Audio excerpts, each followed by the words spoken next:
This is Plan B, Episode 5, for May 7th, 2013.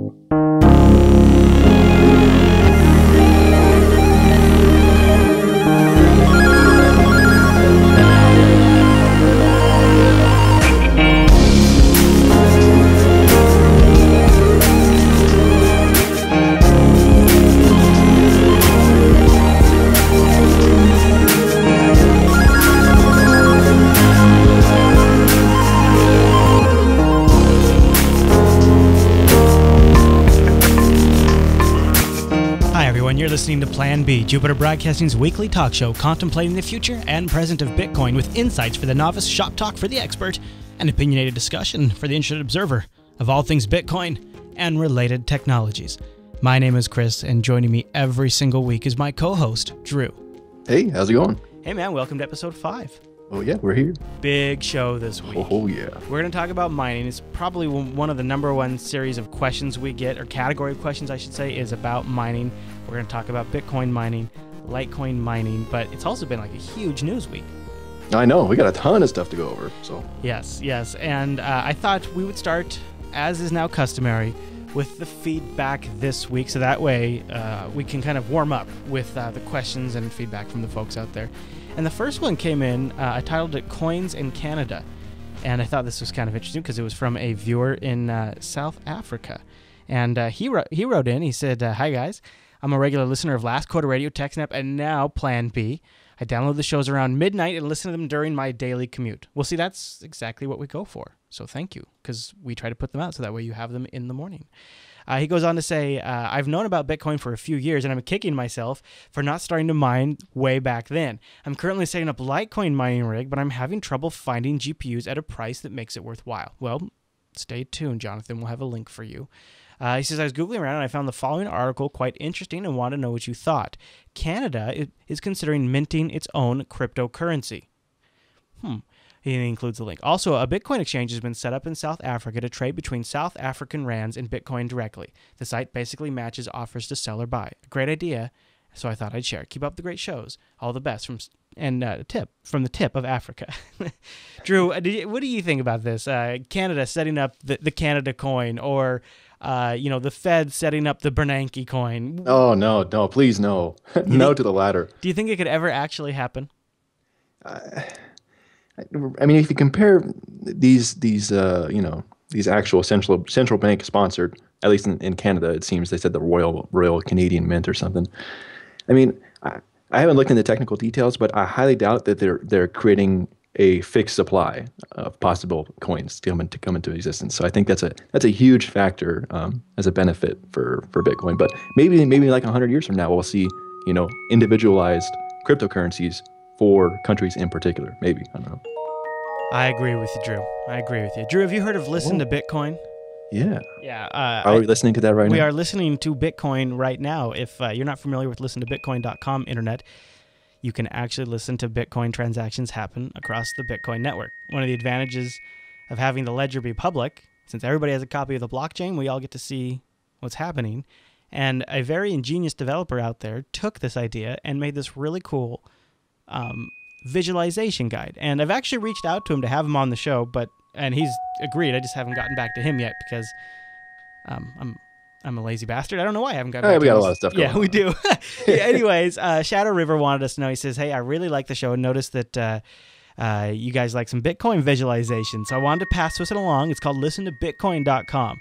Not only shows Bitcoin as real bubbles, some people like to imagine it as bubbles, but also you get to hear the Bitcoin network and the Mt. Gox exchange network if you turn that on. The deeper tones mean a bigger transaction just happened. It also makes an epic tone when a new block has been unlocked and the rain of transactions is made to miners. So listentobitcoin.com was also kind of a cool way for me to help my 4-year-old son understand Bitcoin, because he'd heard me talking about it a lot with my wife, because I talk about it excessively. I'm that guy that talks about it too much around my family. That's me. And my son's like, what is Bitcoin? And I brought up listentobitcoin.com, and she said, those are Bitcoins. Those are Bitcoins, Dylan. And they're like, bubbles. Oh, yeah. Can't you see? Yeah, he loves them. So anyways, There you go. We've been meaning to mention it, and I think the only reason I haven't actually mentioned it on air is just because I've been waiting to get the guy on the show, and because I want to talk to him about it. I think it's a great idea. And don't forget, you can also go to listen to buttcoin.com. But yeah, I'm a Beavis and Butthead fan, so I can't. Thank you to Technocratic Jim for. And our show has jumped the shark at episode 5. Yeah, that was a big transaction. All right, so thank you to. I missed his name, but thank you for setting that in. One more thing I want to cover in the feedback before we jump into some of the discussion for the news this week. Kenneth wrote in, and I like hearing about new businesses coming up around Bitcoin. And Drew, I know you saw this one come into the inbox, and he says, "Hi guys, first off, great show, big fan. I'd like to ask if you guys are able to review my site, CoinGig.com. It's a new Bitcoin website that lets people buy and sell their products for Bitcoin. It lets sellers create Bitcoin's stories very easily, stores, and then put them up for purchase. So he is creating a site where it is not only a catalog of things that are available for purchase, but as a retailer, if you're somebody that might be interested in selling your wares, your software, your hardware, your gadgets, whatever it might, what clothing, whatever it might be, via Bitcoin, CoinGig's kind of offering to be the listing agent and help with the sale is how I gather from this. We just started talking to Kenneth today, and it's over at CoinGig.com. I just wanted to give him a mention because I think it's an interesting idea, and I love the idea of I think what the idea here is we can make it super easy for merchants to just adopt and start selling via Bitcoin, and we can also take advantage of curating a listing of products that are available via Bitcoin. So when you have that question that comes up and says, well, what can you buy? This is one of those sites that helps you sort of go right there and find out immediately, well, here's what I can buy. Oh, and here's what I can buy in the electronics category. Right. Yeah, it's cool. All with your hard mined Bitcoins, boys and girls. So go check out CoinGig.com. And if you want to get email into the show, we've gotten lots of great emails this week. You can email us planb@jupiterbroadcasting.com or hit the contact link at the top of our website. You can also leave us a voicemail. We have a few this week.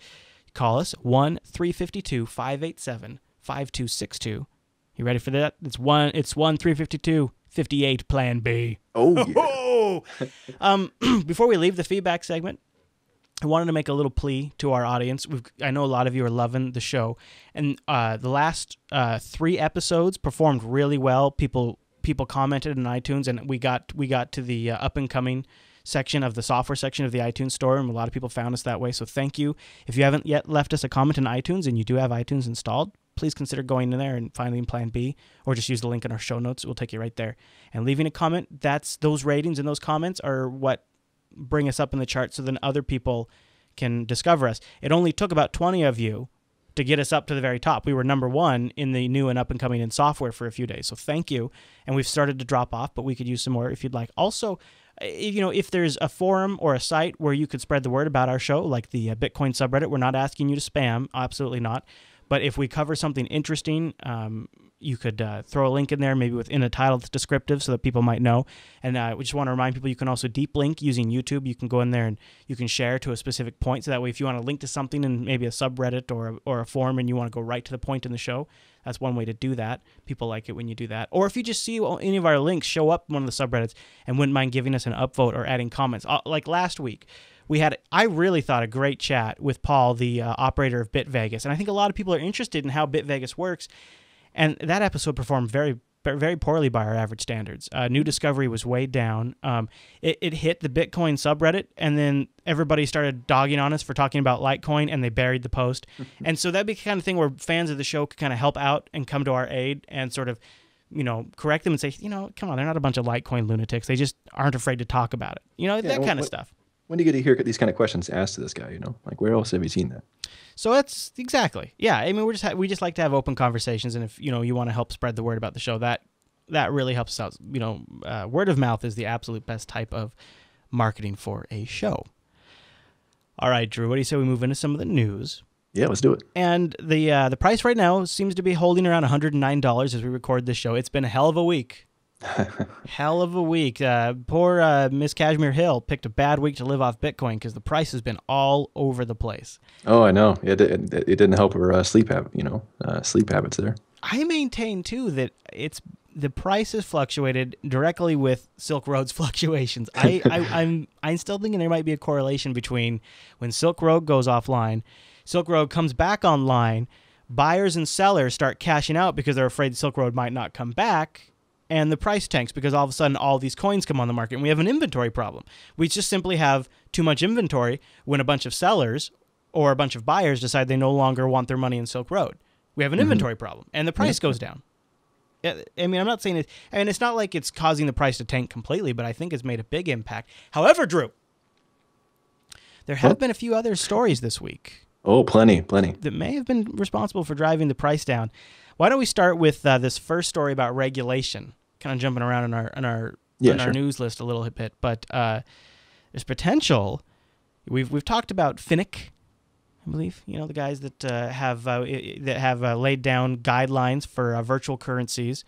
But there's a new regulatory body from the U.S. that is considering getting involved, and they're concerned more about future tradings and things like that. You might have heard of them. They're called the CFTC, and they stopped by Bloomberg, one of their representatives, and he talks a little bit about it. Frontier could be virtual, a digital currency that has gained prominence and fans. Bitcoin rocketing higher in March and then crashing. Is it dangerous? The chief derivatives regulator in this country, the Commodity Futures Trading Commission, is looking into it. And for that, we turn to Bart Chilton, one of the regulators with the CFTC, joins us now. Bart, you're looking into Bitcoin, which is a little bit unusual because the CFTC doesn't usually regulate international currencies. What has piqued your interest here? Yeah, well, we're not interested in regulating the currency itself, of course. It's the derivative on the currency, which would fall squarely in our bailiwick. So if somebody's offering to purchase at a future price a Bitcoin, and it appears that they may be doing that out there, that's definitely something we're interested. With regard to whether or not people are regulating just the currency, that's the Treasury who's shown some interest in this, and also the Federal Reserve. But I think all government regulators need to be taking a look at this. This is a cryptocurrency. It is a shadow currency that's going on. A lot of the opaqueness of these markets lends itself to potentially nefarious dealings, whether or not it's weapons or drugs, who knows. But it just seems to me that it certainly, at the very least, deserves a thorough look-see to determine whether or not there's a regulatory interest. And there may well be, Sarah. Bart, you just said that for the CFTC to get involved, there would have to be derivatives, as you said, forwards, for example, or futures on Bitcoin. But in your and that is a huge, important caveat to this entire story, is that they are simply responsible for commodity futures and trading. They're the Commodity Futures and Trading Commission. So they are concerned when people are trading on the future prices and things like that. Opinion, should the Treasury Department and the Fed be regulating Bitcoin, the currency, as it exists today? Well, I don't want to speak for the Treasury or the Fed, but I can say for your opinion.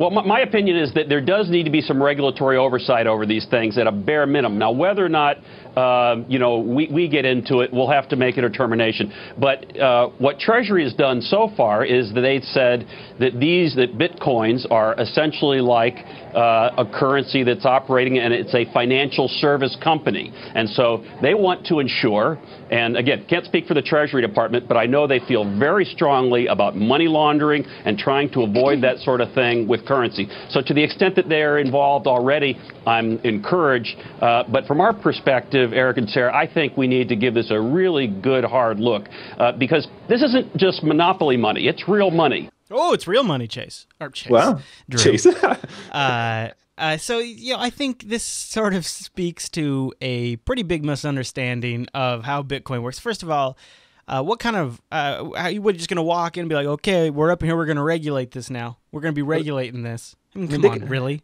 Yeah, imagine a person who works as a regulator thinks that it might need some regulation. Maybe wants to. Yeah, funny, right? The regulators. Interesting, completely non-conflict of interest. Now, obviously, where they can regulate is in a U.S. operated business that is converting between money or is, like he said, selling on futures. That obviously is an area that falls under the jurisdiction.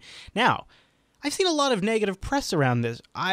I agree. I'm not a big fan of regulation, and you can always make the argument if you're a strong libertarian that all regulation is bad regulation. But I think there's also the flip side. Regulation provides some legitimacy. Certain players that want to play in a market at a certain size, which would be great for Bitcoin to continue to grow, need these sort of insurance policies, if you will, in order to get involved. So are they potentially looking at regulating futures trading on Bitcoin? Maybe. Is that a bad thing? I'm not convinced it is. What are your thoughts? Yeah, it's hard to tell. I have a hard time believing that the federal government can, regulate something so well relative to like a private market or a private a business emerging to self-regulate the entire system itself. We're seeing that. Yeah. We're not seeing it work too well in certain instances, but I think it'll be improving. I have very little faith in federal government in terms of quality of regulation. Yeah. Let's be clear. Their track record is abysmal. I just think that there's certain people that they won't even bother unless they have it. Well, what do you think they'll do though with the regulation? Like what? So if there's some kind of fraud when you go to add funds to a U.S. based exchange and convert them? Yeah, that's really the only thing they could do is monitor these companies, and they could watch them and say, we think maybe you're doing money laundering for your clients. There's only so much they can do that it almost, in the grand scheme of things, might not matter. First of all, Bitcoin is not owned exclusively by the United States.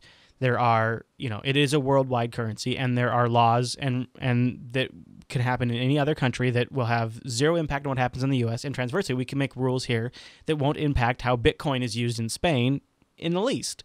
And it just doesn't simply matter at all. And I wonder if maybe sometimes people get a little too fixated on this to begin with in the first place. And I think the worst case, either we get some legitimacy added, or the U.S. is a little more irrelevant when it comes to the Bitcoin game. Hopefully it is. Hopefully it's more relevant. Yeah, I don't know. We'll see what happens, right? We'll keep watching it. I don't know if it's responsible for the price fluctuations. I tend to think not, but because I think in the grand scheme, people look at it as kind of a good thing. I'll tell you one story, though, that we got a lot of emails on. And I got a lot of personal emails, friends. You ever have one of these things where you have friends that kind of know about a thing? Like, this happens with Linux sometimes with me. Like, hey, don't you talk about Linux, right? And so then they'll send me an article because, hey, this thing mentions Linux. And it'll be like something that like I knew about. Like 3 years ago. You install packages on Ubuntu. Here you go, man. It's like, hey, did you know? Hey, look, Red Hat's splitting, and they're making this new distribution called Fedora. You should look into this. You might want to talk about it on your show. Looking forward to version 1. Yeah. So, anyways, esports league, major upset this week. The huge gaming league online, and ESEA, they were busted for embedding a Bitcoin miner in their DRM software. And this really has been making the rounds. A lot of people are talking about this. A lot of people writing in, and the story is a little ridiculous. It's a little ridiculous. And it kind of starts with this sort of nonchalant response where they say, oh, yeah, it looks like it slipped in, but we only did it for a couple of days. We made like 2 Bitcoins. No big. Sorry, everybody. We'll comp you some something or other. And then it doesn't seem like they did that on purpose to actually put that into production, because they said like two admins were working on integrating a client into it, but it seems like they said they kind of scrapped it. So I don't. It's hard to tell whether or not they say, well, we were thinking about including it as an April Fool's joke, and then we decided that was a bad idea. Yeah. If there's an April Fool's joke that gets me $3,700, I'm in. So it ends up, it ran for like what? Like a couple of weeks. Yeah, a couple of weeks. Mined almost 30 Bitcoin. And people were having massive system lag issues because when you're slamming your GPU like that, Windows performs like a dog because the arrow interface is GPU accelerated. And people were having blue screen issues because, of course, if you don't have just the right driver setup, or if your card's getting a little faily in the face, it'll crash your machine. So people are having all kinds of problems. You got to figure maybe if you have a big enough user base, probably a few of them burnt out their fans. Yeah, at least some, and I think they were saying that the miner worked most when the system was at idle. So people are seeing their GPU temperatures and their fans going nuts. Yeah, when it's not doing anything. So a couple people look into the code and stuff. It was just discovered after all of these support tickets because somebody did a dump of their client. And they said, wait, then they discovered it, and then people say this is way more shady than was originally thought. Yeah, that's messed up. And then they've come back and said, ESEA's response has been, well, we had this guy, he did it, he was sending it to his account. Look, we're going to make good. We're going to donate all of the funds to the American Cancer Society, and we'll do a matching up to a doubling, so it's like almost going to be $8,000 total, is what they'll donate to the American Cancer Society, and they're going to comp everybody like 30 days service. But they're giving everybody like a free 1 month pass of premium membership or whatever it is, right? But that's all right. It's messed up, but like, that's okay. Sorry, here you go, move along. I guess part of me is kind of surprised this is the first time this has happened. Yeah, really. I have been in the position where I have been tempted to deploy a Bitcoin miner. Because I had this client, man, and they're like they had super low, close to free power, but was practically, there was a solar company, and they ran their machines 24/7, and this is back when Bitcoin could be CPU mined at scale. Ooh. And they all just sat there, and it was a network of like 300 plus boxes, and it was me and another guy, and the other guy was into Bitcoin too, and he's like, just write up a little batch script, or a little JOS login script. You get these things to mine across the whole network. And I didn't do it, obviously, but it did cross my mind. So when you have access like this, and you're in a position, and there's not the proper checks in place, and if you maybe have a little bit lower moral standard, you just drop your wallet address in there, and here you go. I think this, if anything, is going to be a bigger problem for Litecoin. Oh, yeah, that's true. Yeah. Right, being CPU, I think it's harder than most people think to do this GPU-based mining, from like this generic bot perspective, because there's so many. Oh, yeah. There's so many variables that could. That's what I was wondering about how they actually deployed that. Like, how is it targeted? How are the settings for the miner actually working? Like, is it completely default, or is it kind of dynamic relative to a certain subset of GPUs? There's a Reddit thread that kind of digs into some of that, and it kind of looks like some of it wasn't ideal, and that's why some people might have gotten more damaged components than other people. Okay, so let's flip it around. Let's get crazy here for a second, Drew. What if instead they had turned it on? Or what if instead they had shipped their client? Pretend like this is Steam or something crazy. This is never going to happen. But what if Valve one day says, you know what? If you go into your Steam settings, there's a checkbox in there that says mine Bitcoins when my system is idle, and you will automatically join the Steam pool, and you can mine coins. And this is, of course, and then maybe Valve is accepting Bitcoins on the freaking Steam store. You could see how, like, I'm starting to rub my chin. There is, like, in a perfect world where you have a company that's got the right kind of user base, that has the right kind of product, there almost could be like this component where you could integrate in Bitcoin mining with your customer base. Like, we've talked about setting up a Litecoin pool just for the Plan B viewers. Mm-hmm. It's kind of the same. I see what you're getting at. I mean, because if your system when idle can use enough resources to generate enough Bitcoins to cover the cost of the service that you're using from this provider, then that'd be kind of a cool way to use your system to kind of pay for it on its own. You kind of get some kind of, it's kind of free, right? To a degree. I mean, you're still using resources. Like, but I think of like Star Wars: The Old Republic gives me cartel coins every month that I can spend in their store because I have subscribed instead of do the free to play.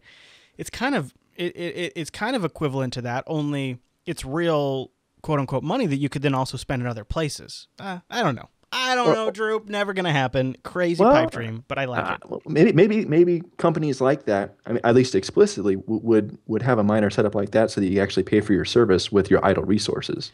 Right, and if they're making a percent because they're the pool op, then they're making money from that. Plus, they're making money from spending that coin in their digital store. So so there's money to be made on both ends of the deal.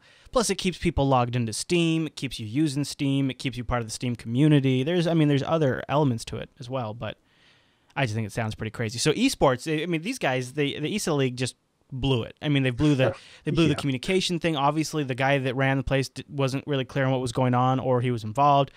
They're trying to do a make good now, but the damage is done. Yeah, that's a huge reputation. I mean, because you have the potential to fry cards, and these gamers I would expect are not running 5-year-old GPUs. So that's some hardware that's getting some work done. Right, and the ones that are, those are the ones that have the fans that are on their last legs, and so they kind of end up actually in the worst condition. Yeah, that would suck. Another thing that's kind of hit big this week, the partnership between CoinLab and Mt. Gox has fallen apart and resulted in CoinLab suing Mt. Gox for $75 million. Yeah. Now some are saying that the max amount they're actually could possibly get is 50 or 55 million. That's not. I think this is an interesting. This is an interesting sign that we could start seeing as Bitcoin starts to become a little more valuable, a little more, as we played several clips last week about VC folks that are getting interested in Bitcoin. As more business starts coming in, as more funding starts coming in, I mean, are we really going to be surprised if we start seeing more and more of this kind of stuff? No, I don't think so. Yeah, I don't think so either. So here's what it sounds like, and this is really interesting. I think this is absolutely fascinating. Is CoinLab was essentially going to run the North America operations for Mt. Gox. Yeah, they announced it in February, right? Yes, and for whatever reason, Mt. Gox didn't deliver on their end of the deal, either because they reconsidered the deal or because they were suffering torrential DDoS attacks and trying to restructure their underlying trading engine at the same time. Who knows why they didn't come through on the deal, but it's resulted in this massive lawsuit that a lot of people are following now. A lot of the news outlets are following. So it's sort of becoming one of the more dominant Bitcoin stories in the Bitcoin narrative that the media, likes to kind of run on. Everybody's kind of laughing a little bit about it. Yeah, and I read some of the actual the legal document itself, and they were talking about.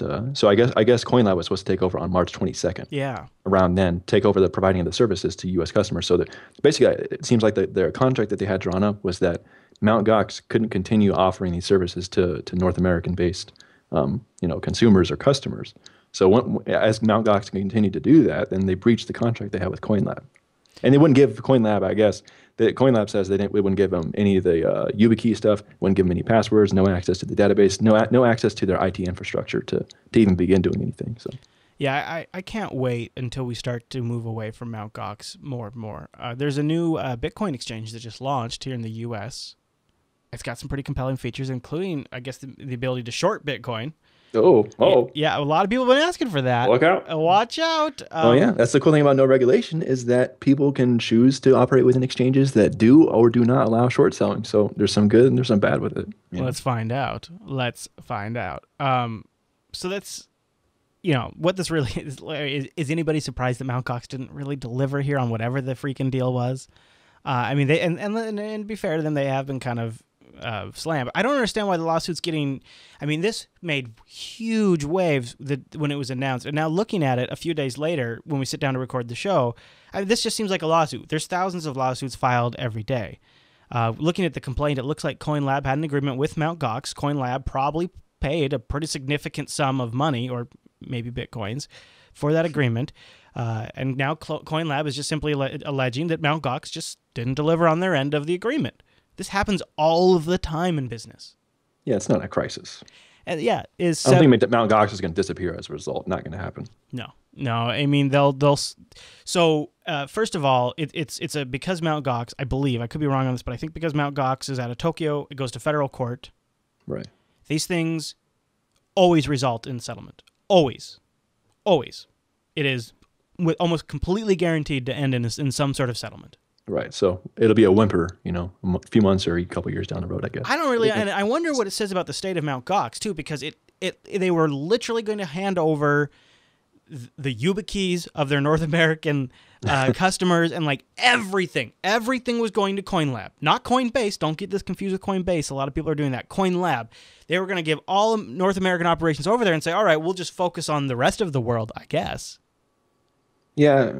What does that say about the state of Mt. Gox, though? Does that say that they are so desperate to offload, either for regulatory reasons or because of traffic load or whatever? Are they so desperate that they're willing to sign away like this massive deal? That's true. They are giving a ton of potential dollars away, but it might be a trade-off for like customer satisfaction with like the delays in time for getting your cash over there. And some people were complaining about you try to send your money through your bank to them, but it says the account's suspended. There's those problems, and they are not getting resolved fast enough. But at the end of the day, Mt. Gox is the Bitcoin exchange powerhouse. They have the brand, they have the traffic, they have the millions of dollars coming in every single day. I'm not disparaging CoinLab, but when you put the two head to head, it seems like to me Mt. Gox would be in the position of dominance and in the significant strategic position. However, looking at the contract, it looks like they caved completely to CoinLab, and CoinLab just got everything. Yeah, if this lawsuit is legit in terms of Mt. Gox completely breaching the agreement, then it's like, well, I think what you're getting at is like, why would Mt. Gox, with the powerhouse that they are, would offload some of their, unless they're desperate. Their services? I'm thinking maybe they're desperate. Something might be going on in the background where they're they can't keep up, I guess, is what is being implied. And Sideways saying is maybe there's some sort of cost we don't know about. Maybe they're unable to establish the necessary banking relationships here in the U.S. that they need. Right, yeah, because there's some legal issues. I mean, at least with having an exchange based in the United States, it gives a little bit more legal. Trade Hill's back up and running, and wow. this Kraken is this new Bitcoin exchange that has a great UI. I signed up as a beta tester on the Kraken exchange. They say they're going to be working on getting good, simple, straightforward funding. We'll see what happens, but the money, the license is unbelievable to be a exchange like that. Yeah, really. All right. A couple of interesting things happened this week, and I think they kind of touch on the overall large picture state of health of the Bitcoin economy. I say this as there's this massive sell-off going on right now on Clark Moody. I don't want to there it goes. No. Yeah, it's pretty crazy. It's like, hey, Bitcoin's doing great, although it's tanking right now. Well, we are live. Yeah. So there you go. So, a couple of things. Number one is 1 billion Bitcoin. 1 billion in Bitcoin was traded in April, which makes that 16 times the previous record. Here's the quote. In April, 1 billion worth of Bitcoins was traded across all exchanges, according to an aside in the complaint which was filed via CoinLab. So this came out via the CoinLab complaint. Just a month prior, 60 million in Bitcoin was traded. Estimates Jerry Liu, the managing director of Lightspeed Venture Partners. So the month previous, 60 million. The month after that, 1 billion. Now, this is interesting, and we have links to that information in the show notes. This is interesting because also this week, Coinbase, not CoinLab, Coinbase came out. They're the ones that are trying to make it easy to go buy Bitcoin, but they always have that 24-hour rolling window that shuts you down. Coinbase says they're now processing $15 million per month in Bitcoin buys and sells. Back in February, they announced $1 million worth of Bitcoin. Yeah, we're seeing a ton of activity. 3 months later, they're now doing 15 million USD per month in Bitcoin buys and sells. Whoa. Sorry, I had coin. I had. Hey, we're back up. Yeah, Mt. Gox went down. Oh, Gox. Anyways, so they said. I think they also mentioned something about 115,000 active wallet accounts. 115,000 wallet users. That's a pretty good number. Not bad. 15 million is a great number too, and it shows an increased growth in the interest of Bitcoin. And I think that's, regardless of Mt. Gox's lawsuit drama or whatever, those are some of the key numbers that continue to improve. The other key number that's really blown up this week is the Bitcoin client downloads. Huge surge in China. China. Did you see that China got I guess China's state-ran media did a bunch of pieces on Bitcoin? Yeah, it seems like I didn't see it or whatever. I don't even know if it's reported or posted anywhere or whatever. Yeah, it's out there, but it's in Chinese. Yeah. No, nobody translates for a little Bitcoin donation there. And I think they pronounce Bitcoin BB or Bitcoin or something like that. Yeah, I don't know. But they had they had a huge number of downloads in the last week or two over there. Number one country now. Number one country downloading the Bitcoin client is China. And the thing with the documentary was apparently, so people in the Reddits, they were saying, that nothing is an accident that occurs on the state-sponsored television stuff that they have going on there. Yeah. And it was pretty favorable. So, I mean, there's a lot of, there's some conspiracy bacon being fried here and there about other countries using Bitcoin as maybe like a scapegoat to be able to get the world to get off the dollar as a reserve currency for trade. Interesting. That And there are. I just watched an interview. I didn't clip it, but I just watched an interview with a security expert who said that the Bitcoin code is almost alien to him. It's so well done and so secure, and that he's never seen anything like it. And so then it does sort of make you wonder: was Satoshi more than one man? And was that man an organization? So 51,000 downloads from China in just the last 7 days, which is pretty amazing. Number 2 is the United States, then followed by the United Kingdom. Germany comes in at 4. Canada comes in at 5. Then Russia at 6, which, you hear so much about Russia. I thought they would have been higher in the list. But yeah, really. These are, and by the way, these are Bitcoin client downloads, the Bitcoin QT client. These aren't Electrum or, any of the actual GPU mining softwares. But the state media was quite positive, and you're right. I mean, Bitcoin on there, does that mean Bitcoin's blessed by state-run media? I don't think it means that. I think what it just means is they didn't shut it down. They allowed it to happen. Right. Because it seems like Bitcoin would be a threat to control that they would want, but I don't know.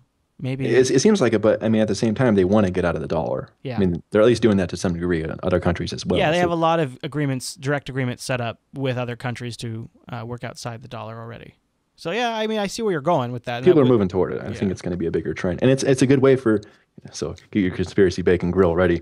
Okay. Supposedly, both Iraq and Libya, just within 1 to 2 years prior to them being invaded, theoretically were seriously contemplating not using dollars to sell any of their goods. Wow, you are really going on full-on conspiracy bacon on me right now.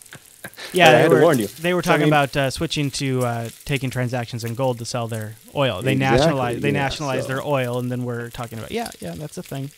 So, I mean, that might lend some credence to the reason that China is not trying to outright supplant the dollar as a reserve currency, but to introduce. Go, hey, look at Bitcoin. Look what it can do. Look what it can do over here. Look at all this good stuff. I think that's an interesting. We didn't do it. There's an interesting theory, but and we're kind of getting off the beaten path here. But China doesn't really benefit a ton by the dollar not being able to buy stuff, because that's kind of how China makes a lot of money right now, is by us using our dollars to buy stuff. And don't forget, one of the largest holders in U.S. debt is China. So if our dollar all of a sudden becomes a lot more, if our dollar gets greatly devalued, we're gonna have a lot harder time paying back that debt. So it's not really great for them either way. Right. I don't know though. It is interesting to watch. Well, they got to get out of it at some point, right? And they're still buying bonds. But they got to get out at some point, because it's not like we're going to reverse a trend here. And let's be clear. I mean, there's obviously a huge impact Bitcoin could have in China, and you've got to wonder are we seeing a blip or are we seeing the beginning of a trend? And they could stomp us in terms of computing power if they really got behind it. So trillions of miners. If all of a sudden Butterfly Labs gets an order in for 3 million ASICs, then we might know where that's going. Oh, yeah, right. They're building them. They ain't shipping any out. Yeah, I wonder they'd probably just come up with cheaper knockoffs, actually. Yeah, really. You know what I mean? So it'd be easy to do, right? There's no labeling on it. Well, I haven't really seen them, but. And we got an email from that missionary who's over there in China, and he's using Bitcoins to kind of work around the system. True. So, all right. I want to talk about Kashmir Hill. Sounds like that sounds like maybe a new high-end exchange, doesn't it? Kashmir Hill. Yeah, actually, that's a pretty good. Somebody might have to do that. Get your domains ready. Kashmir Go to Hill, GoDaddy.com. Yeah, she was actually going to be our guest this week, but she is exhausted from living a week on Bitcoin, and so we rescheduled to let her recoup, so that way she's got energy when she comes on the show. So we'll probably have her on next week. But Kashmir today just wrapped up a week on Bitcoin in real life, and she set herself some rules. And she said, I can only do things and I can only buy things that I pay for directly in Bitcoin. I meant like not using Bitcoin for bill type proxy services in some cases. She had to move out of her apartment, all these kinds of things. She did a 7-piece series. And actually, day 7 hasn't been posted just yet as we record. But day 5 or 1 through 6 are up. I read them all. Drew, anything that immediately jumps out at you about this adventure that she went on? It was harder for her than I expected, especially because she was in San Francisco. So this is a very dense area, and at least some technology people I would think there. But she had a hard time, man. That sounds painful. She had to get out of her apartment. Yeah. She definitely had a hard time when it came to getting food, and transportation was pretty much a no-go. Yeah. She ended up having to get a bike. I would say it would, if you came to me and said, Chris, I want you to live off the internet for a week using Bitcoin, I think that's a challenge I could take, right? Right. And to be realistic, like if I was actually going to survive off Bitcoin, I would pre-purchase things in bulk. I would plan things out, like my rent situation, right? Exactly. I mean, like if I was actually going to do it, so she make it real, yeah. Right. She kind of just took a slice in time, a snapshot in time, and said, "Boom! Today I'm converting to Bitcoin." Exactly. And so when I look at it in that context, she actually got further than I think she would have gotten if she was trying to use gold. And she got further than I think she would have gotten if she was trying to use just straight up PayPal. Not debit card PayPal, but just like, hey, do you take PayPal? Oh, you're a cab driver, you don't take PayPal? Oh. I mean, I don't think she would have gotten too much further with PayPal. I don't think she would have gotten any further with gold. So that in that regard, it actually turned out a little bit better than I thought, because she kind of had the observer effect where people that were reading her work decided to take Bitcoin. So like there was a little grocery store area that's like, hey, you know what? We're an artisan grocery shop. We'll start taking Bitcoin. That's where she got most of her food. What I want to talk to her about is she kind of just was really embraced by the Bitcoin community. Like she went around and she chatted with the Coinbase CEO. She went to the Internet Archive, where people are getting paid in Bitcoin, and she posted a picture of their. They have a Bitcoin ATM there, only it's just a money box on the honor system. So you put in cash, and then you tell the computer how much cash you put in, and then it just gives you a QR code and you scan it, and they give you Bitcoin. So it's like, but so that was kind of neat to see that. And she talked with a lot of different people who are really involved with Bitcoin. I thought it was really impressive. At the end of it all, she'd gotten tipped about 10, 11 Bitcoins. Oh yeah, she started with what, 4, right? Yeah, like she bought 4 from Coinbase. She used like 3 of it, and then she ends up with 10. So. Yeah, and so she, in her last day, she talks about how she had to move out on the last day that's posted right now. She talked about how she had to move out because her landlord said, "No, I'm not going to take Bitcoin. What are you, crazy? Get out of here." What is this? And she was hoping the landlord would, because the landlord's in Brazil. Well, her landlord said no, and then she sent her money. I think, is what I read. She did. She says, "No, I'm not going to take. What is this? No, send me it over PayPal," and she sends it over like a Coinbase, I guess. Yeah. And but she talks about like she wanted to spend some of this tip money, so she tried to work off just the money that she started with, the 4 Bitcoins. Right. And of course, the price is fluctuating all week. Like if she would have done $30 the whole time she was doing it. Right? Yeah, if she would have done it the week previous, it like the price didn't move. It just didn't move. So she bought, and then of course it drops below what she bought at by the time she's halfway into this, right? Because she's bought like at 140, and it's down to 110 by the time she's halfway into this. But she talks about how she went and used the tip money, and they did hey, does anybody want to kind of meet up? Maybe a couple people might show up. Maybe a couple people might want to come join us at a meetup and talk about Bitcoin. And I found this place that takes Bitcoin, and I'll use my tip money. And so they were tweeting pictures from the meetup. She had like a packed house. A whole bunch of people came out. The community came out. People were contacting her, trying to make things work for her, trying to get her in touch with people who were doing Bitcoin for services and things like that. I was really impressed with the way the community kind of came out of the woodworks to try to make this work for her. Right. They're really very earnest about it, the community was. Yeah, and of course, Yeah, well, we'll see what happens. We'll see. We'll talk to her a little bit more next week. I'm kind of curious to see what she gets from some perspective, and I want to see, because by Friday she'll have had some time to think about it. True. And see if she's going to relive it. I want to see if she's willing, if she's up for doing it again in a year. Because that'd be a good meter, actually, wouldn't it? Like a good. Because you got multiple data points across time here. Here's the very beginning. She couldn't really buy anything, Right. A year later, maybe some more. A year later, maybe some more. Right. I mean, because if you look at the trajectory that adoption's at, if you compare it to other payment systems like Square and, Square is doing amazing. But if you look at a lot of different systems out there, Bitcoin's, it's doing pretty good for how early it is. I mean, BitPay really has only been around for so long, and BitPay is enabling a lot of this, and Coinbase is as well. And both of them are less than a year old. In a year, she might, especially in San Francisco, she might have a completely different situation. Right. She's in a good spot for it, at least to the year-to-year thing. I mean, even for Bitcoins at all, she's in a pretty good place, I would think. Yeah, I found it to be a good read. So we have a link to Kashmir's page on Forbes where she has all of her stuff is posted, but you can get to her series specifically right there, and we'll follow up with her next week. But Mr. Chase, that wraps. Or why am I doing that today? Jeez, I don't know. Maybe it's just it's all the conspiracy bacon. It's all the conspiracy bacon. Exactly. Let's talk about mining. Now, this is a topic that people have really wanted us to dig into. It. I've been a little nervous because I don't know if I'm going to sit here and be everybody should go mine guy. I think I might be the voice of don't mine. I might not be the popular voice in this episode. Jeez, all right. Yeah, I know. But tell me about how I shouldn't mine. Well, no, let's start. There's a lot of areas to begin. I think there's a discussion we need to have between mining for Bitcoin and mining for Litecoin, and there's a discussion we need to have on how to figure out if it's worth doing and all of that stuff. Drew, do you have any gut feeling on where we should start? No. All right. Tell me about your hardware, Chris. Well, what do you got? Let's start with that. I'll capture what I'm doing right now. Drew, maybe you can capture what you're doing right now. Then we've got some questions preloaded that we'll answer, and then we'll give you guys some resources. So I have not this exact board that I'm linking in the show notes, but it's a Zotac Atom board, and this is kind of what I ended up going with when I built several. Of course, now it's not following up for me, but when I wanted to build several mining machines, I eventually had 6 Bitcoin mining machines. I decided to go with low-powered Atom boards that had PCI Express slots. And these things were on Wi-Fi in some cases. They came with the Wi-Fi antenna. They came with an Atom chip on there. You just stick a little bit of RAM on there, the cheapest RAM you can find. And then you put the video card in the PCI Express slot, and I didn't even put them in a case. I just put them on the shelf, and then I just let them run.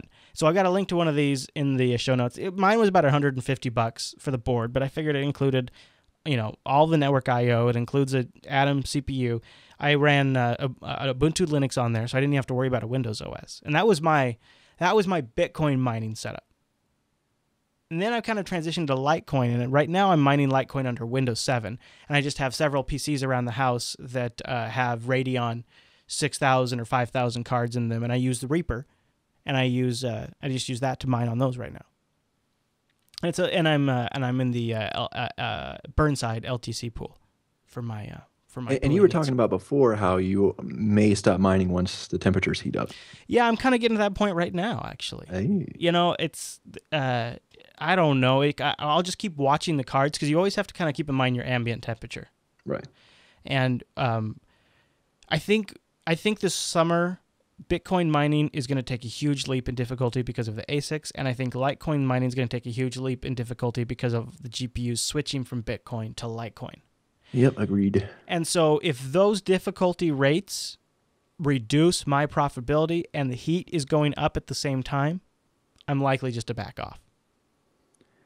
Yeah, it'll be interesting to see how many GPUs actually go to Litecoin, because I mean, if that many jump in, then the profitability, especially given the current price of Litecoin and where it's been in the last couple months, there's not much there unless you got a huge upside. But the thing is, you don't know about the upside at all. Like, where the heck is that going to go?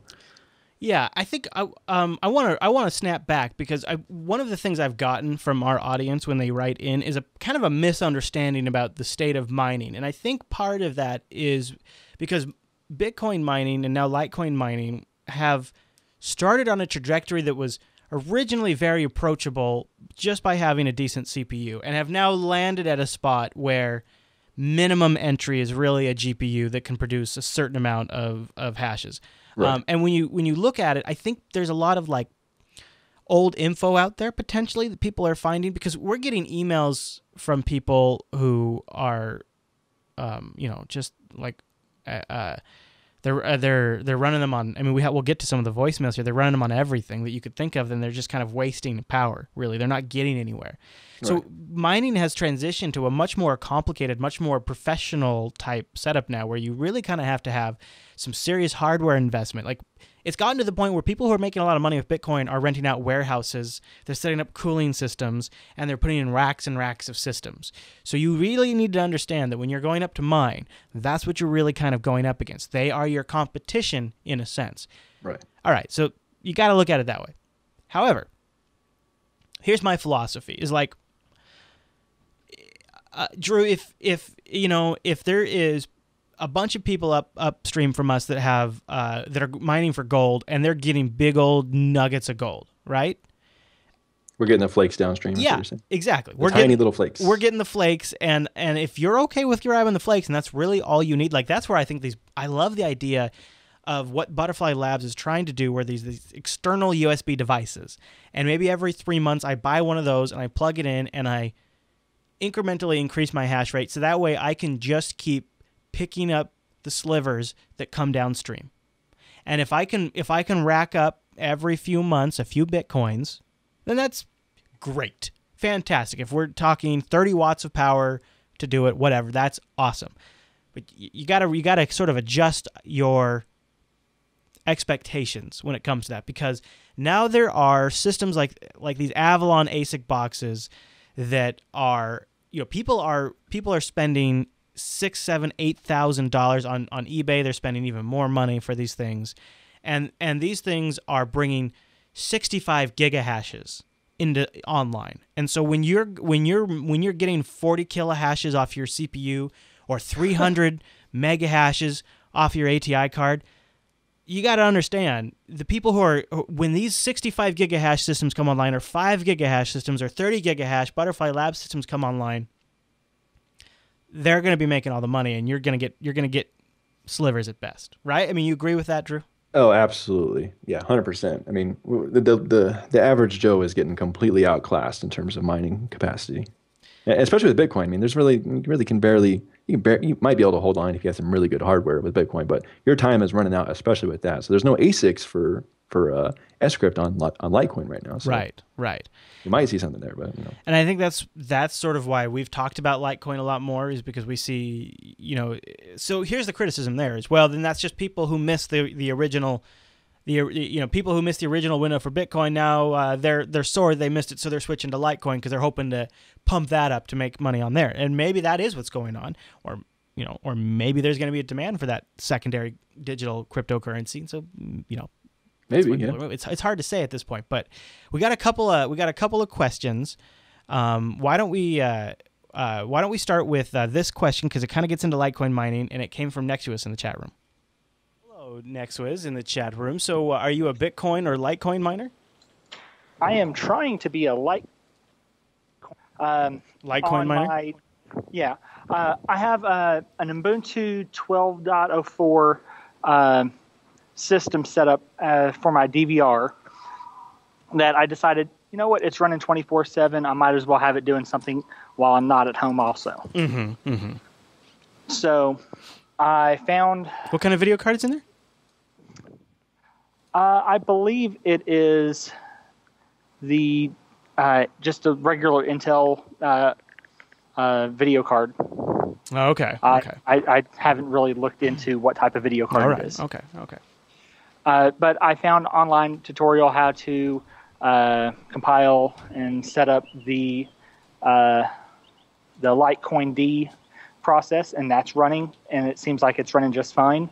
And also the miner D process, and that appears to be running fine too. Okay. It's just that after it running for a week or two, it's just, I checked the process of Litecoin D, and it says that I still have nothing. I just think that's kind of odd. And you've seen, like, you have system utilization. Your I guess you're mining on your CPU. Yes.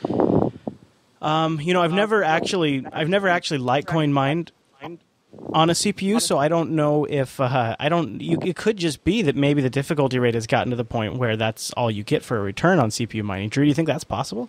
Well, depending on the pool that you're using, the payout the payout methodology is gonna vary. But for which pool are you using? I don't believe I'm actually in a pool. I have it set up where it's pointing to itself. I gotcha. So you're basically you're working alone on a lottery where there are trillions of other people that are working on the same lottery. Probably not trillions. And pooling. No. I mean, like in terms of possibilities of the hashes that you output. So not actual individuals, but I mean, pretty much the only possibility that you are to get any kind of returns is to join a pool and point your miner towards a pool, so you can at least do a little bit of easy work, do a couple hashes here and there, and they'll give you a tiny little payout. You're either going to get a whole block, and you're going to have a whole bunch at once, or you're not going to have any. Okay. Yeah, I mean, but that can be good, right? Because then that means when you do get something, it's all yours. But if you join a pool, you get a little bit more consistent.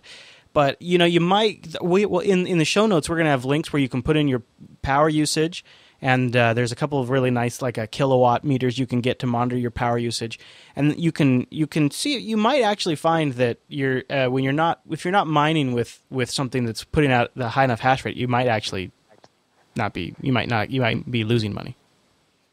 Okay. Yeah, because everything I saw online, it just really doesn't explain all of what y'all just said right now. Yeah, it is. It's all kind of piecemeal. You got to kind of put it together, and it's easy to miss bits. So I'm glad you called in. All right, man. Well, good luck, and keep us posted. Let us know how it goes. All right. Thank you very much, Chris. Yeah, you bet. Enjoy the show. Bye. I never really thought we should, disclaim that at this point, you probably also want to join a pool if you're just kind of doing this casually, because then you sort of have a consistent payout, which was sort of his confusion, which didn't even cross my mind that was his initial problem. Because I probably, at this point, I just don't know if I would bother without being part of a pool. Oh, definitely not. And that goes to a question we got later on. We'll cover, but that is my setup. I'm also a member of a pool, and Drew, you're a member of a pool, and we have a link in here that gives you the list of pools and their average hash rate and things like that, so you can kind of use that to dial into which pool you want. Also, something you should take a look at before you get too far, and Bitcoin X has a really cool profit calculator. And then there's a simpler one we have linked in the show notes where you just say, here's my mega hash rate and etc. and here's the difficulty. But Bitcoin X has this they automatically fill in the difficulty rate, which is great.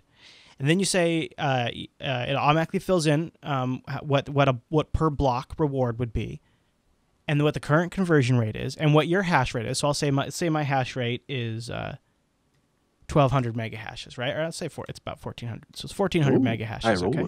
Yeah, that's right. And my actual electricity use is electricity rate is about 12 kilowatt hours, I think is what that rating is. You can put in your power draw. So if you have a higher power rate, you put that in there. How many watts you're going to draw? I think 100 is a little generous. Let's put that up to maybe 380. Just I got a few of them, okay? I got a few of them going, all right? And I'm not saying this is the leanest operation. And then you calculate. And then when you're done, I can see that my net profit is going to be negative $1,900. Don't do it is what it's telling me. Don't do it, you moron. Is what it's telling me. But anyways, you can go in here and you can we'll link to a couple different calculators. You give it your numbers and you can see if it's even worth your time. Something to remember is this does cost money. You could use this same money to buy on an exchange. So, I mean, if you think about the money you're spending on a video card, the money you're spending on the power consumption, you don't have to buy whole Bitcoins. You could go buy, little bitty Bitcoins and save, and then maybe just the overall trend of that increasing in value would be a greater return in profit than feudally mining. Right, and I mean, so the people who mined at the beginning, I mean, that one guy bought a pizza with 10,000 Bitcoins, right? Right. So I mean, we're looking at these things in terms of the current price now. I mean, do we think Bitcoin is just going to disappear in 10 years? Maybe not. If it doesn't, I would think that these tiny bits of coins right now that appear not to generate you any wealth could be a possibility of getting some kind of returns in the future. Who knows how long? Who knows if that'll happen? But we have to take the future into account with that, because that guy with 10,000 Bitcoins, I would not like to be him. Yeah. If you think the price is going to continue to go up, or if you have the faith. Steady. Yeah. All right. Why don't we take a question from Nick? Nicoras. So yeah. Well, hello, Nicoras. So how can we help you on the Plan B show today? Oh, I'm actually just calling in to chat about my setups and stuff like that, and I guess general questions and things like that. Excellent. We've been hoping to hear about a few people's setups. Tell us what you got. Well, right now I looked into the Bitcoin mining, and the native Qt client or whatever that you just get from the website there doesn't actually have an option to mine anymore. So Right. that immediately turned me away. I was like, okay, I don't know what to do with this. So I went and grabbed the Litecoin QT, and that one did have a mining option. And I managed to get it going like the last caller did. And again, I got nothing after like a day of it mining. But that's obviously because I wasn't in a pool. Mm-hmm. So I learned that, I was going to need to learn a lot more. I watched a lot more Plan B. And then I've heard your episodes about ASICs. So now me and a friend of mine are looking to get one of those. Oh, which one? Well, I'm really trying to get something that's going to be good price for me. I'm a student. I don't have that much money to blow. But we were looking at the Butterfly Labs one. And I was just looking at the 274 one because I can spare $300 on a miner that'll probably turn profit. Right. Yeah, so that's the one I'm looking at right now. Now, they haven't. They've shipped very limited quantities at this point. So, are you kind of thinking you're going to wait and see if they start, putting enough units out the door, or are you going to throw down now and get a pre-order in? I'll probably throw down now because I have up to 45 days if I go through PayPal to whine and complain. So that's true. I'm pretty happy with that, and especially I think Visa go even farther than that. So if I put it on credit card and I say, hey, it's been 6 months, but these guys never pulled through, Visa will probably go, all right, whatever. And if not, it's still something that I'm willing to bet on. And right now, I'm trying to hack into this wallet. My friend had a wallet zipped up in a RAR with a very. I saw that in chat. Go ahead. Sorry. So it's making a mess right now all over my computer. I have like a bunch of crackers open on all my CPUs that I can afford. So he forgot the password to his RAR? Yeah, so that we can get in because he has 5 Bitcoins in the wallet, and you can buy the Butterfly Lab stuff with Bitcoins. So I want to buy the second one up. Maybe you could go. There's the subreddit has a jobs board where you can go there and you could say, "I'll pay somebody one of the Bitcoins if they can recover." Likely they're going to have the wallet and then just take all of it. Well, that is the problem, isn't it? Yeah, you're asking them to pay you for. Please come up with a scheme to do something like that. That's definitely the idea. This just clock and cycles. This particular problem that you run into is actually kind of a big deal because it could be like data loss of a drive dies or somebody formats their machine to reload and they forget to back up the wallet. And I want to remind folks that one of the nice things about the Electrum wallet is that it does a key seed, and you can reseed your wallet from this master key. Now, there's a vulnerability there potentially if you don't have a good key seed, but for your friend in this circumstance, you just re-download Electrum and plug in that seed, and then we'd have our miner. Yeah. So unfortunately, not that easy, but he has a couple ideas of what the passwords are. So I'm a programmer. I'm setting up a bunch of different regular expressions based on what he's given me and hoping that I'm going to get through. It's been 2 days now, though. Yeah. I actually calculated how long it's going to take to brute force it, even given how much I know about the password, and it's somewhere in the vicinity of the life of the universe. So I'm not exactly holding out hope. Yeah. Are you hitting it with the GPU or CPU? I actually have it going on both. I think it's kind of like the program I'm using is spread across both, so it'll depend on what the it chooses for me, basically. Okay. And cool. So I got it running on 2 CPUs right now, but I'm almost dead certain that it's spreading it across the GP as well. Right on. Well, man, anything else you want to touch on before we let you go? How do you find pools? That's I guess the best question, because I'm probably gonna get these miners like this ASIC miner at ASAP, and if not, I'll probably just be throwing, like, once I give up on cracking this RAR, I'll be putting the computer back to mining. Is there any good place to find pools? That's a good question. What's your strategy, Drew? I got a link in one of my Google Docs here, but we have pretty much a complete list, as far as I know, of a bunch of different Litecoin pools. They list the hash rate that the entire pool has, the reward type, the fees that are associated with it when it was launched, a bunch of stuff here. So I guess we can link to that in the show notes. Yeah, that's how I've always done it, is via wiki pages where they'll list out a bunch of ones. Bitcoin Talk, the forum, has a mining subforum where they discuss the different pools, and that's a good resource too to get like people's reactions there. Yeah, I was thinking of making an account there. Yeah, that's probably a good spot to get started, because if you're gonna have questions, there's a whole community of mining folks there. I've always just kind of gone by. I've looked for, so a couple of things that I look for is a good hash rate overall, a good UI, and a payout system that makes sense. I even prefer like an automatic payout if possible. So that way, if because I've been burned where I've left my coins somewhere for too long and then they were compromised, and I risked losing the coins. I just don't want to live through that kind of stuff. And WeMineLTC just came out with two-factor authentication with Google Authenticator as well. So nice. So, Nick, are you going to go Litecoin or Bitcoin when you fire things back up? Well, the computer will be Litecoin because I see it actually turning profit, where Bitcoin probably will be a bit harder. And then The if I get ASICs, the ASIC, yeah. it's pretty much stuck on Bitcoin. Right. Yep. Until new ASICs are built for Litecoin, if that ever happens. Yeah, I'm just hoping that they don't build an ASIC like tomorrow as soon as I order mine that ends up doing both. That's all I'm hoping. Yeah, I don't think so. They'll probably have them separate physical units. I think Scrypt also makes it particularly challenging for that type of setup too. But we'll see. All right, man. Well, thanks for calling in. Electrum.org. I think we'll have a link to the Electrum. Yeah, it is Electrum.org if you want that Bitcoin client. I've talked about it in the Linux Action Show too. So Drew, something I wanted to touch on that I don't know if we totally focused on is there are a few different resources out there that let you calculate the profitability of Bitcoin versus Litecoin. Right. And you talked about, who did you say has one? Burnside does. Oh yeah, my that's right. Yeah, your favorite, man. Yes, there it is. Yeah, and you can go in there, and that's who I actually pool with right now. You can go in there and plug in like your different stats. Let me find it here. Yeah, here we go. LTC mining calculator, and it'll tell you kind of estimations on what you might make Bitcoin-wise or what you might make Litecoin. So, again, I'll put in 1,400 kilohashes, right? Because what's up? That's right. Sure. 50 watts. I don't know why they put that so low. That seems extremely generous. I know, right? 380.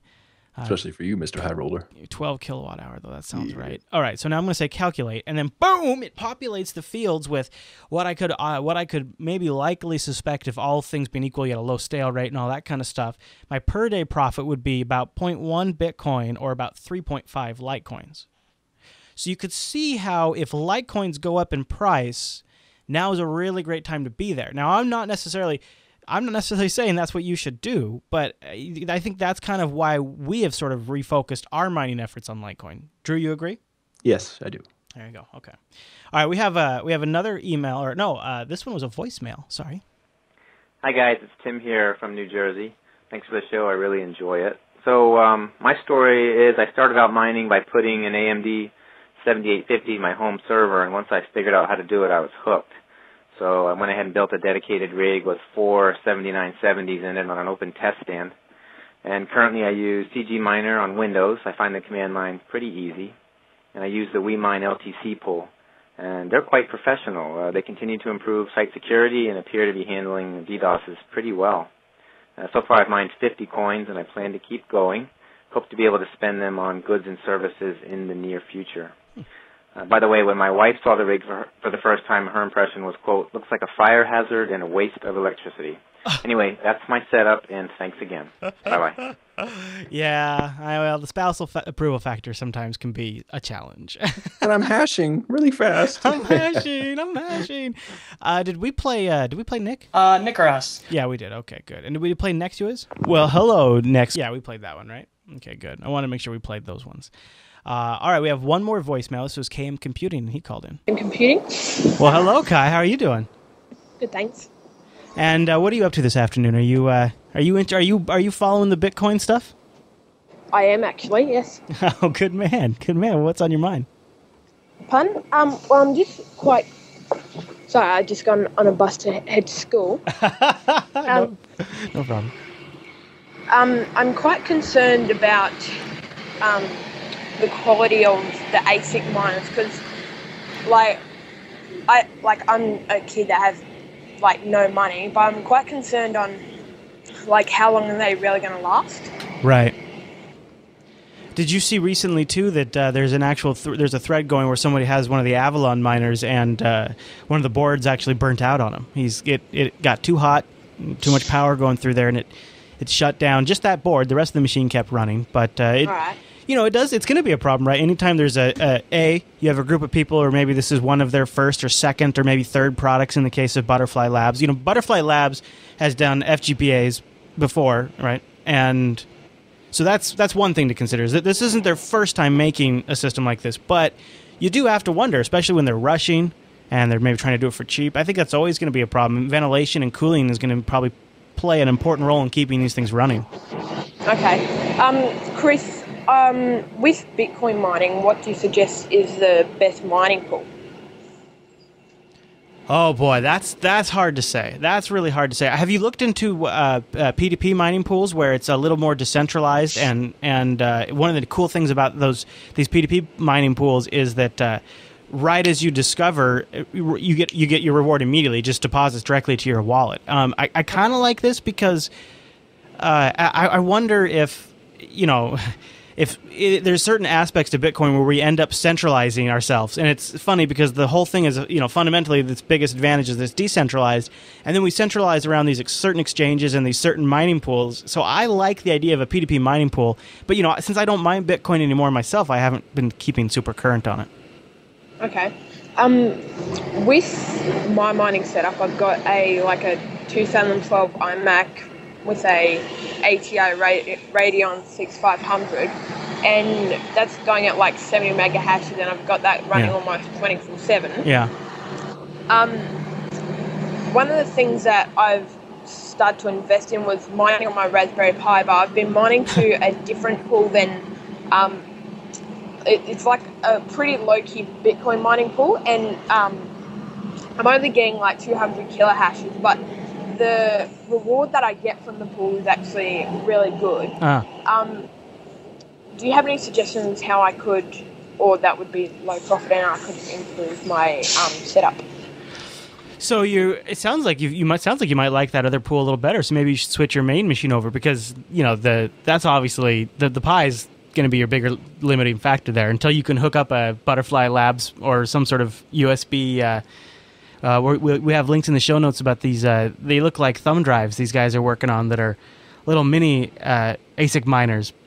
Mm-hmm. They do I forget. It's not a giga. I think it's less than a gigahash. But you could have a whole USB hub full of them hooked up to a Raspberry Pi, and then all of a sudden the Raspberry Pi is a much more powerful mining machine. Yeah. But that's a little bit down the road still. So I would say if you like that other mining pool and you think that the reward's better, why not switch your Mac over? My question for you have you tried mining on your Mac under Boot Camp and running Windows?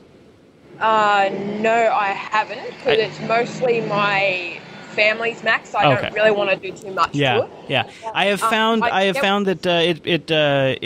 OS 10 tends to be the limiting factor.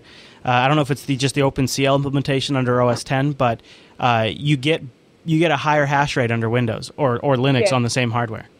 Yeah, what I used to mine is Bitminter, their main client, because I haven't really invested too much into the coding mining, so that's why I mostly haven't done too much to it. Right on, sir. Well, anything else you want to touch on before we let you go?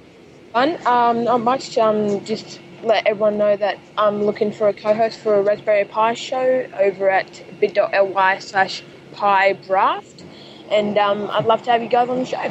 There you go, Pi Draft, bit.ly/PiDraft. If somebody out there loves a Raspberry Pi and you want to do a show with this guy, get a hold of him. All right, man, thank you for calling in. Thank you, Chris. I want to also echo Crystal's in the chat room says, also be aware that sometimes small pool operators can screw up configs and pay out incorrectly. Sometimes they do a lot worse. So it's something to consider too.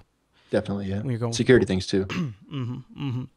Bitcoin X, the place that had that great profitability calculator, also has a Bitcoin mining hardware page where they're kind of watching the state of the different up-and-coming Bitcoin mining devices like the Deep Bits or the Avalons or the Butterfly Labs boxes, and tells you what their shipping status is, their cost, their hash rate. So you can look at all of them in one sort of consolidated list.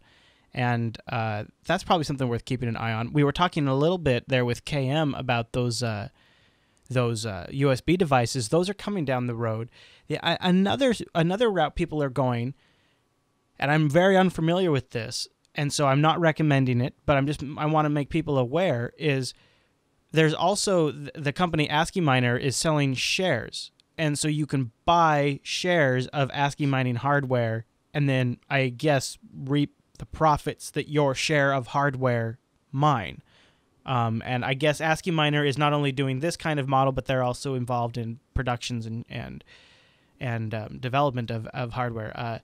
It's headed by Fred Cat, a user from Bitcoin Talk. It's owned by the public. There's 163 shares available. I will include a link that tells you how you can do this. This is like a whole another route to go where you're buying into a technology, and that technology is expected to perform, and I guess maybe then you would take those shares and you would at some point sell them and buy shares in the newer technology, perhaps. They wouldn't just convert those shares into Bitcoins? I mean, maybe they would. I don't but know. I would think. I mean, otherwise it's like a Ponzi scheme, right? Because you're never going to cash out. Going to keep moving up. But that's pretty cool. I actually hadn't thought about that where, somebody invests in pretty expensive hardware to do the mining and then sells, shares. I think this is like their clever way to raise capital because they're also supposedly going to be selling to end users directly.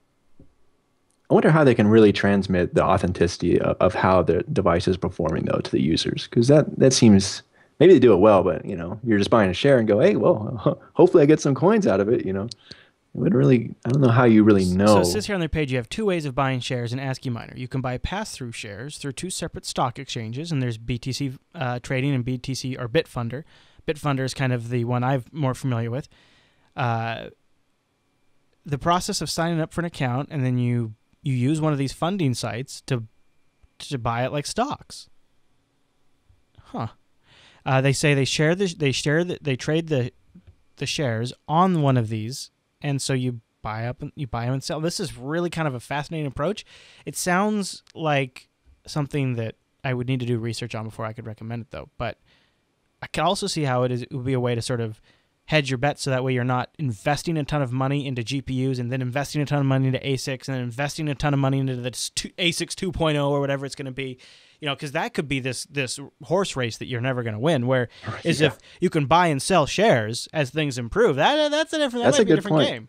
That's a good point because you can keep moving up without having to invest in the hardware. Then what are you going to do with the hardware when you can't use it anymore for that function? Yeah, I mean, I'm wondering if that's what that's about. Because if that's what they're going, if that's their angle, that could make some sense. Yeah, that's so if anybody out there has tried this or knows about this, if you play with this and you want to leave us a voicemail, call into the show 1-352-587-5262. That's 352-58 plan B. And you can leave us a voicemail like Noob did in Michigan. Hey, Plan B. I know this may sound kind of noob. I was wondering if you do a segment on Bitcoin and Litecoin wallets and exactly how they work. The ones that are on the web can be on your phone and also your computer. I recently got the one on my computer, and I know I can back up the backup file, but I wanted to know if I could use multiple computers and store my backup file like in a Dropbox or something I could sync so I can have my wallet accessible from multiple computers.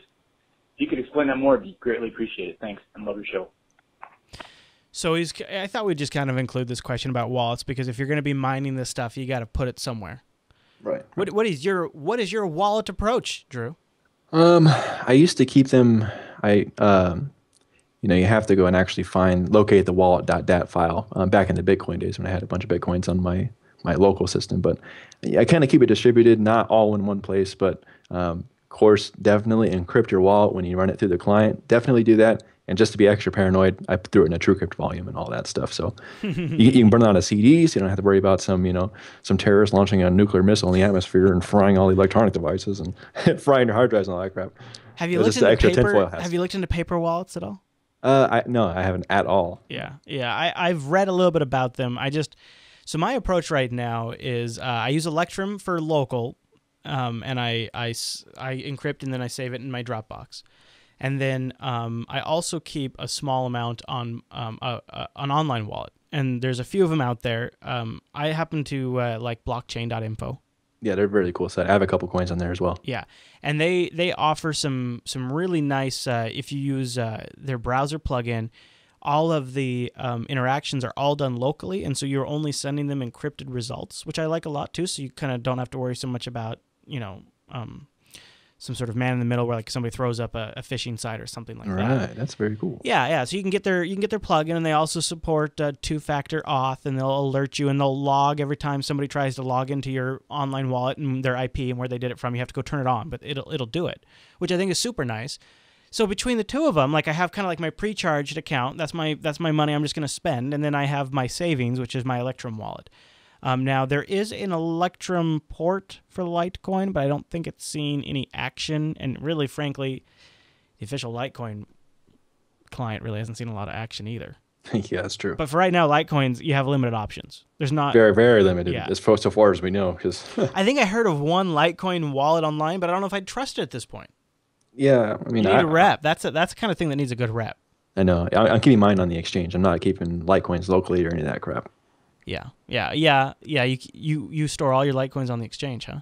Yeah, I mean, I don't really like it doing that because it's a single point of failure. But Yeah. there's not really very good options for it right now. Nothing like blockchain.info because that's a great site. Yeah, blockchain. I just started using it last week. Oh. Yeah, it's so cool. It's so good. And then you combine it with your mobile app, and you can get push notifications. And if you you can on Android at least, you can buy and sell using the mobile app, and it works with your blockchain account. Yeah, so cool. That's really nice. But I always worry a little bit about storing my, just because I got robbed, back in 2011. Yeah. I had an online wallet that got yanked, so yeah, you always got to be careful of that. Drew, is there anything else we want to touch on about mining? I mean, I know we've kind of been all over the board, but I kind of feel like we didn't want to just come fanboy at you guys and be like, oh, you got to go mine, it's so awesome. But I don't want to completely discourage it either. Yeah, I mean, I'm still mining. I get like 600 kilohashes on Litecoin, so I get maybe like a coin a day. And it's supposed to take about 2 months for my card costs $300. It's an AMD 7950, but it's supposed to take. I did the calculations I think yesterday or the day before, but about $150 a month in terms of Litecoin profit at the current price. So 2 months to pay it off, and then I can turn a profit from there. Yep, that's of course assuming the price stays stable. That's why folks could go use those calculators, because you can put in your hardware investment cost. And, it's a totally different game, like for me, where I already had everything sitting around. And so it's just a matter of turning it back on. That seemed like a no-brainer. If I was investing money right now, I just don't know if I could recommend it, at least not for Bitcoin mining, unless you're going ASIC. But we got links to all the resources where you can look into this more yourself. You can figure out what works best for you. And then let us know. Contact the show. Email us, planb@jupiterbroadcasting.com, or leave us a voicemail. 1-352-58-PLAN-B. This is not the last time we're talking about mining. This is basically our introduction to it, and I feel like I maybe have been a little anti-mining. I'm still going to do it myself. I'm still Litecoin mining. I'm going to have a Butterfly Labs if they ever ship it, and I'm going to let it run 24/7 because I just like being part of the supercomputer network, helping secure the network by verifying transactions and, picking up my gold slivers as they trickle down the stream to me. Mm-hmm. And that makes me happy, and I like that. So that's why I'm going to do it for a while. So let us know what you end up doing, and keep sending in your emails and questions. We love getting them. You can also text message us to that phone number, and we like getting those as well. And also interview suggestions. Now, it does help if you have more than just a name. Like we got 2 suggestions this week saying, hey, you ought to interview the guy that runs Silk Road. Yeah. That is a good idea. Let me just call him up real quick. Hey, you, Mr. Super Anonymous guy. Well, come on our show. Yeah, you got to give us a little more than that, chat room. Don't forget, if you've enjoyed Plan B and want to support us, we have a tip us address in the show notes, as well as a QR code if you're using that blockchain app. Don't forget about the subreddit over at planbshow.reddit.com. We need more submissions and votes over there, so we'd love to get you involved and give us your. Also start threads over there. Give us your thoughts. Drew, man, have a great week. We'll talk to you next week, okay? All right, looking forward to it. All right, everyone, we'll see you right back here for Plan B.